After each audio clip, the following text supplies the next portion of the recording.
Hi guys, welcome to Crazy Burger. In this video we're going to be looking at the Kinhank Model K36 handheld retro game console. Thanks very much for Kinhank for sending this for review purposes. Just like to stress that we did not send this video to Kinhank prior to putting this on YouTube, so the thoughts in this video are entirely my own. So without further ado, let's have a look at the handheld console.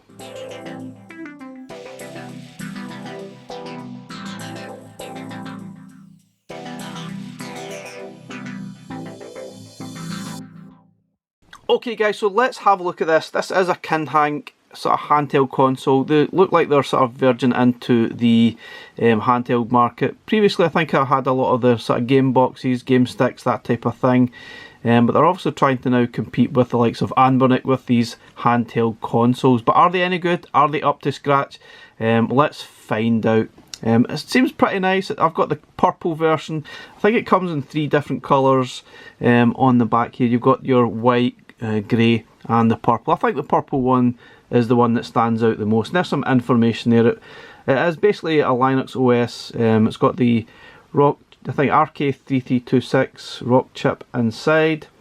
It's reasonably powered. It's not going to be sort of blow you away at all. 1 gig of RAM, 8 gig of ROM. The screen is 3.5 inches, it is IPS, and it's got a 3500 milliamp battery. So that should be okay, and it's pretty typical of these type of units. It's obviously got a sort of memory card preloaded, and it's got about 10,000 games included. As per usual, it is a little bit dodgy. So strange little slogan on the front there. May biggest dream is stay young forever. Whatever that means, I do not know. Anyway, let's get unboxing. So as per a lot of these handhelds, it comes complete with this lovely foam just to protect it. This is pretty standard for the Unbox stuff, so I guess they are copying that slightly. I have got the unit on standby just so that we can quickly jump into the videos, but as you can see here, it does look very nice. So this is the actual unit. We'll have a look at this in a second. First, we'll just have a quick look at what's in the box. You've obviously got your charge cable, and you've got a sort of little USB device, so you can put your memory card in and put it into the computer and obviously add your own games as you wish. There is also the instruction booklet to help you along. There is also a little bit about Kinhank. There's a tutorial there if you want to watch that to help you get started. The actual instruction manual is pretty decent, to be honest. There are some decent tips and shortcuts here that I actually found quite helpful. Usually these things are absolutely useless.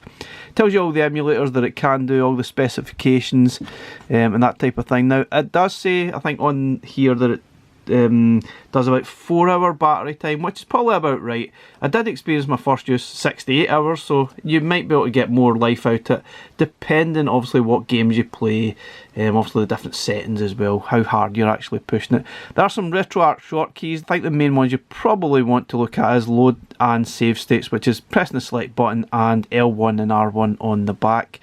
You can obviously hold down select and start to quit RetroArch and go back to the main menu. That's pretty typical of these units. Okay guys, so let's have a look at the actual handheld itself. It does look nice. I love the sort of see-through purple style. It is very cool. It definitely stands out. It is pretty plasticky, there is no doubt about it. It doesn't quite feel as premium as your Unbox devices would do, but it seems solid enough. There's no massive issues, but it does definitely feel a little bit plasticky. This is the model K36. This light here is basically the standby light. It does stay on standby and the battery life still remains really good, which I think I've been really impressed with. The screen is really cool as well, 3.5 inch. The D-pad is pretty nice too, pretty spongy, pretty nice. Seems easy enough to get to use all those sort of moves, especially in like Street Fighter. You've got start and select, you've got a sort of a menu function button here. I can't really remember. I think it's only used in some emulators, not an awful lot. You'll probably mainly be using start and select. Interestingly, the start and select buttons are quite clicky, although the actual sort of face buttons X and Y are actually quite soft and they actually feel really nice. The D-pad feels really good too. It seems to move pretty well. You've also got the thumbsticks. a lot of the games you could use the left thumbstick, but it doesn't feel as comfortable to use the left thumbstick as opposed to the D-pad, 'cause you're probably stretching a little bit more. And I really didn't play an awful lot of games using the right thumbstick, so that feels a little bit pointless to me. There's no N64 games on here, and I honestly don't think this unit would be capable of playing that anyway. It's capable of playing up to definitely PlayStation, Dreamcast to a point, PSP to a point as well. Some hit and miss, and even Saturn games are on here as well, so it's a little bit hit and miss. It's certainly not perfect. It's not a high-end powerful unit. It certainly reminded me of the Anbernic RG353V or P, one of those. That is probably double the price of this, and you will get what you pay for. That's about £130 perhaps. It is quite similar, but this unit here is nowhere near as powerful as that, but you will get what you pay for. So having a look round the side, there is a small speaker at the bottom. It did feel a little bit tinny. It wasn't great. I sort of mixed results with that. Not the best. It's not awful, but it's not great. That's your sort of volume up and down. You've got your charge sort of socket at the top here, and also you've got, I think it must be a device for adding another controller perhaps, I'm guessing, and also a headphone jack at the top there. You've also got a reset button here. You have your memory card in here, which is a 64 gig memory card. It's usual cheap nasty stuff. You might want to swap that if you want. And this is the on off switch here. Hold it down to turn it on, and you can just press it once. It will go into standby mode, which it is in at present. So without further ado, let's play some games. So there's absolutely no fuss with this. Basically you press this on, and it within a minute or so, probably less than that, it will come on, and you are basically greeted with your standard sort of screen here. It is very easy to pick up. There's, like I said, there's under 10,000 games. There's not a lot of repeated games, which is pretty cool. There's a lot of different formats that you would expect with these devices. Not a lot of games within all of them. Some have only a few games, some have loads. For some reason there's 1800 Amiga games, not sure why. But some have more than others, as you can see here. Interesting stuff. Some things will play better than others. Most of the lower end stuff is absolutely fine. But maybe when you get to the sort of higher end stuff, it does start to struggle a little bit. A lot of it is pretty straightforward. It does tell you what to, the sort of shortcuts at the bottom here.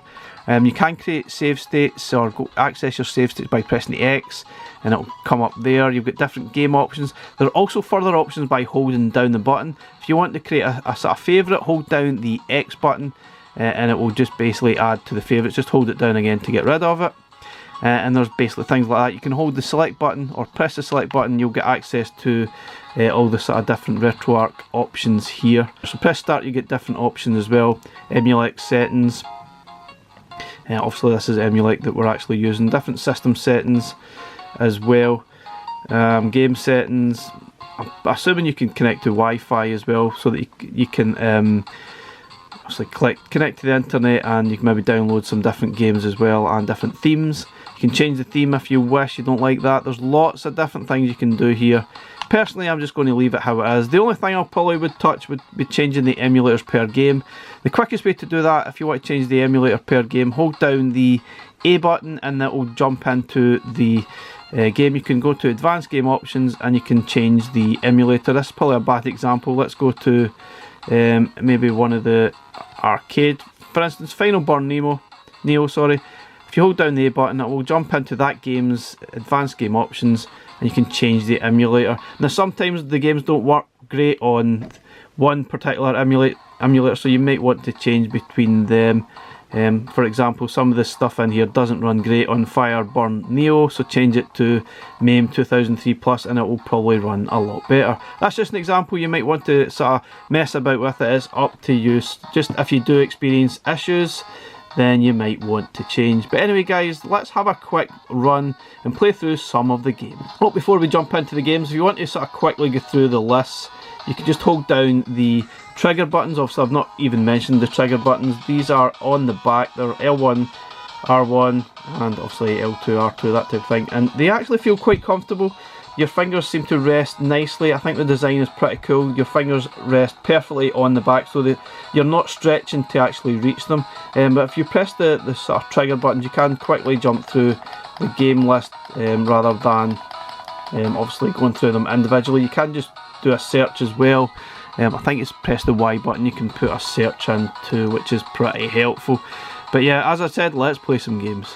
So I've got a favourite list, I'm just going to run through some of them. This is Alligator Hunt on Fireburn Neo or MAME. Before we obviously get stuck in, I'll mention the sound. It seems okay. Obviously the screen sort of is pretty nice as well. Viewing angles are all absolutely fine, as you'd expect with an IPS screen. Pretty nice. It does sound good, but I've noticed a few issues here and there, a bit of tearing up, bit of silence and stuff, but for the best part it's been absolutely fine.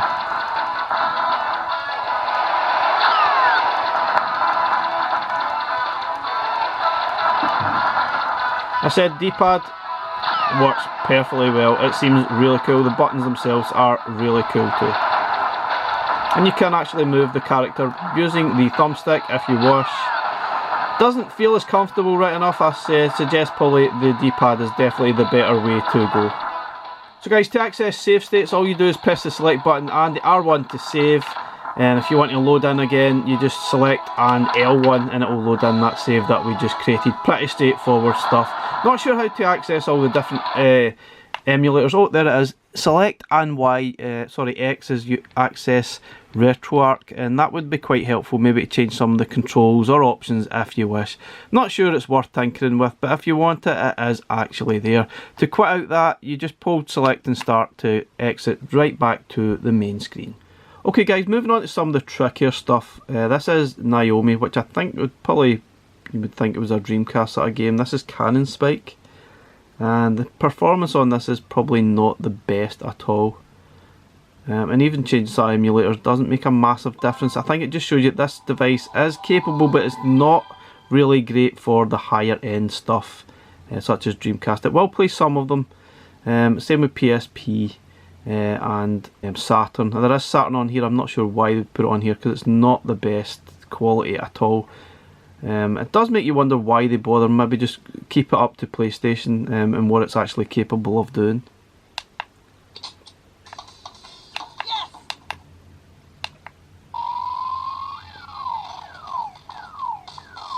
See, obviously it's not running at full speed. There's a little bit of break in the sound and graphics. It's playable, but it does sound pretty awful. Really up to you. You can put up with this sort of frame rate. You could probably add some frame skip, I guess, within RetroArch. There's more options within Saturn and PSP games to do this, and it might help a little bit, but yeah, it's not the best. I wouldn't buy this for Dreamcast games, that's for sure. So sticking with Dreamcast, we're going to have a look at Power Stone. That seems to be okay, but it's clearly not quite 100%. It's whether you find this acceptable to actually play is up to you. Dreamcast emulation certainly has been better in the last few years, especially with PSP as well and N64, but I'm not surely sure why these smaller, underpowered units will still try to push it when it's clearly not capable.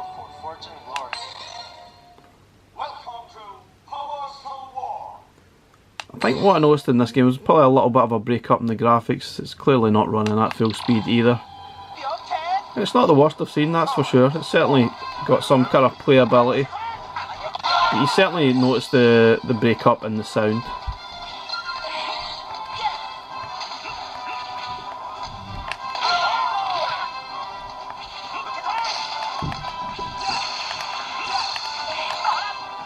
I think it's probably acceptable to actually play, but you will have mixed results depending on what game you actually play. So also on here is obviously Atomic Wave. In this game, this is Dolphin Blue, which notoriously does have a lot of issues playing in lower powered emulators, and this will probably prove the point. This is nowhere near powerful to play.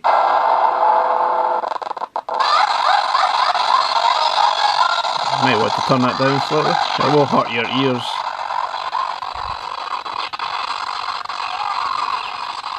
Now this has definitely improved over the last number of years on different emulators, but this is like a step back again, and it's definitely not powerful enough to play this game at all. Okay, so having a look at Crash Bandicoot 3, and this is obviously a PlayStation title. This seems to be running pretty well. You can obviously utilise the character using the thumbsticks as well. Not really sure what the point of this right thumbstick is though. It doesn't really seem to be much point in having it here. But anyway, Crash Bandicoot plays really decent. And I think most of your PlayStation games will play okay on this device. PlayStation emulation has been absolutely fine for the last few years. I'm not really sure I want to be playing through another Crash Bandicoot game. Played them at the time and it frustrates the heck out of you. Great games, but I think once played, that's me done. But you can see this device is playing them really decent. I don't think you would have any issues with PlayStation games on this. So jumping quickly maybe to some of the easier stuff that it should play. It should play a lot of things, Master System, Mega Drive, SNES, that type of thing really well. Interestingly, there isn't any SNES games or NES games on here, which is a bit strange why they're not included. You can add your own games, so don't worry about that. There are lots of arcade games, Mega Drive games, but it's a bit strange there's no sort of Nintendo style games there. As you can hear there's an issue with the emulation, so what I'll do is go back and I'll show you what happens if you can change the emulator. It will run a lot better. Hold down the A button and let's go into the advanced options. Change the emulator to, I think it's defaulted to Fireburn Neo, so if we change it to MAME 2003 Plus, that should help. Let's go back out and try again. Now you might find this with some of the arcade titles and it might help to change the emulator. I'm not going to promise that everything would work perfectly. You will probably have issues here and there. It's just a pity that these units are not tested properly before they get sent out. I feel as if we are the testers that it gets sent to. See, that runs a lot better.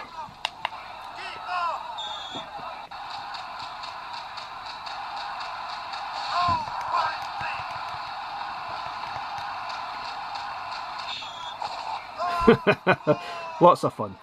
Okay, also let's have a look at Saturn. Now there are a few Saturn games on here. I think there was a Castlevania style game and there's a couple others. This one is Gex, but it's running, but it's not perfect. You can hear the breakup in the graphics. It is a little bit slow to start also. I think there was all about 6 or 7 Saturn games included. But I know it is running the Saturn games. Clearly the emulation is getting a lot better for Saturn, but I still feel that this unit is just a little bit underpowered to be able to play these at all. You can see that it's really struggling to play the full motion video at the start of the game. Just not quite perfect. I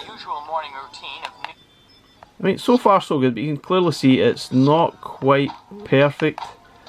And as I said, the button mapping is a little bit odd.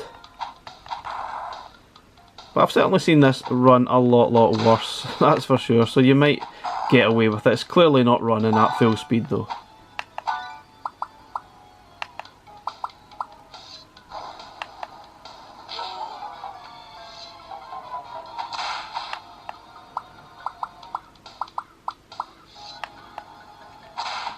So interestingly, as I said, there is a lot of Amiga games on here and they run okay. I found a couple issues here and there. So thankfully we don't need to do any disk swapping because I believe they're using the WHD load files for some of the games, so that would be helpful. I mean, you don't need to mess about with the RetroArch settings to insert and put in the second disc and third disc, so forth. Thankfully. This plays pretty well, as you'd probably expect, but like I said, I definitely found some issues with some of the Amiga titles. I even seen some issues again with Atari 2600 emulation, which I'll show in a little minute. And I've seen that before in some of these devices. I'm not sure why they keep using some of the emulators that are clearly not that great. Absolutely bizarre. So I definitely found some issues with this game. This is Leander, and basically you need access to change the sort of Amiga version that it's running and change the sort of the speeds of it, because it really does struggle something awful. So as you can hear, it's pretty awful. It's running extremely slow. We obviously need access to be able to change some settings here. You can probably try and mess about in the RetroArch settings, but obviously if you just want to pick up and play or plug and play device, it's not going to be running perfectly for every game. Certainly need to bear that in mind.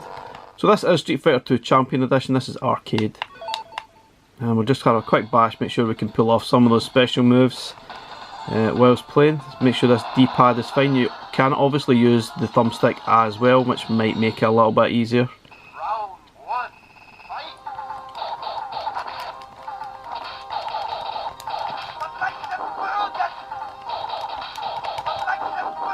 I'm clearly no expert in this, but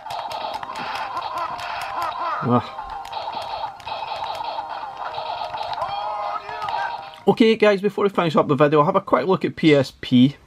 Again, it's a little bit like Dreamcast as well. It's probably a bit hit and miss. Some games should work okay, some are a bit sort of choppy with the frame rates. You might want to make sure you've got frame skip on, but definitely those Saturn, PSP, Dreamcast stuff is going to be very hit and miss. See, it's breaking up a little bit with the sound. Let's have a look at the gameplay. I think again there's options to put on the frame skip, which I think you'll probably have to do so when you're playing PSP. Round one, fight.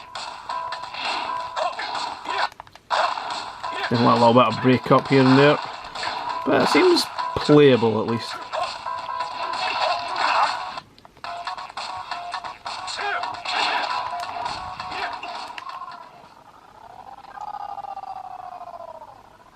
Sadly here the Ridge Racer is really struggling, and basically this shows you the power of this unit. It's nowhere near as powerful to be able to play PSP titles.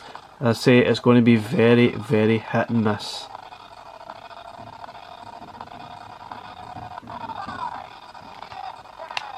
Okay, to access the PSP back end, I think it's select an A that I chose there. Now you'll definitely have to go into the frame skip options. It's obviously playing it very basic, but if you want to, you need to add the frame skip on. Let's put it to frame skip 1. Auto frame skip, and let's see if we can get some better sort of gameplay there. Let's continue. As you can see, it does certainly improve things a little bit. Still not perfect, but you'll at least get some gameplay that's not too stuttery. But yeah, oh, I need to use the thumbstick to actually control. Silly me. And that doesn't feel the most comfortable by utilising the thumbstick to control the car. I guess I need to change some of the settings for that. It just seems a little bit stiff for some reason. As I said earlier, it will play all your standard stuff pretty well. All the Mega Drive, Genesis sort of things will be absolutely fine.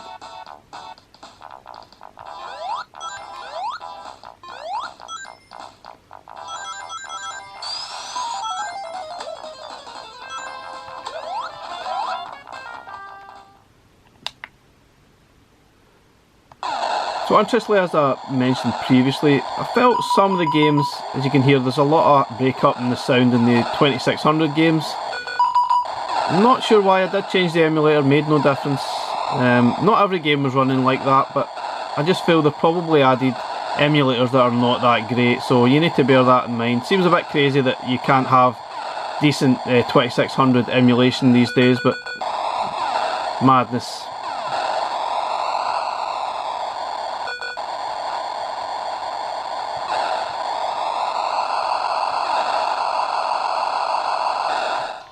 Okay guys, so let's wrap up the video. There are obviously plenty of games to choose from here. Lots of arcade stuff. There are obviously some things missing, which is a little bit weird. Plenty of MAME, Atari games, Wonder Swan, Capcom system stuff, Amiga games, MSX 1 and 2. Sometimes I felt I played some of the games, I couldn't get some of them to start. Wasn't quite sure. PC Engine, Turbo Graphics, Pokemon, Atomic Wave. We've got sort of Master System, Genesis, Game Gear, Mega Drive, Genesis 32X, Sega CD, Saturn, Dreamcast, Naomi, even Sharp X 6800 games. Not sure why some of these would be included, but it's clearly targeting a very different market than your European market. But there's Neo Geo, there's Pocket stuff as well, PlayStation, PSP, even the Watara Supervision games. But there's a noticeable absence with all the Nintendo NES games and Super Nintendo games. That is a bit strange. But overall, I think it's a really reasonably decent unit for the price. So obviously a kind of a budget sort of price tag on it. The main sort of Kinhank website does have this at $75 standard, but I think you could probably find you'll find it cheaper maybe on some other websites like AliExpress, for example. It does seem a lot cheaper on there, but it is up to you where you buy it from. If you are interested, I'll leave a link in the description on Kinhank's own site on Amazon if you want to buy it. It is about $75. It's not bad, it seems pretty solid. Maybe it has a slight cheap plasticky feel. It certainly isn't the most powerful unit out there. Maybe not as good as your Anbernic RG 353V and P, but you are going to have to pay double the price for those units. Although if you can get them cheaper, that would probably be the better option.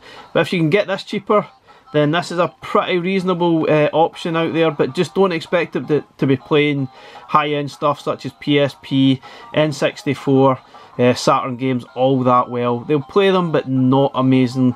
But if you want to just play sort of your standard games, this is a really decent device. It does feel decent. It's got a nice colour, quite nice design. But I've definitely played better, and I've certainly played a lot worse. Anyway guys, thanks very much for watching. Catch you again in the next one. Bye for now.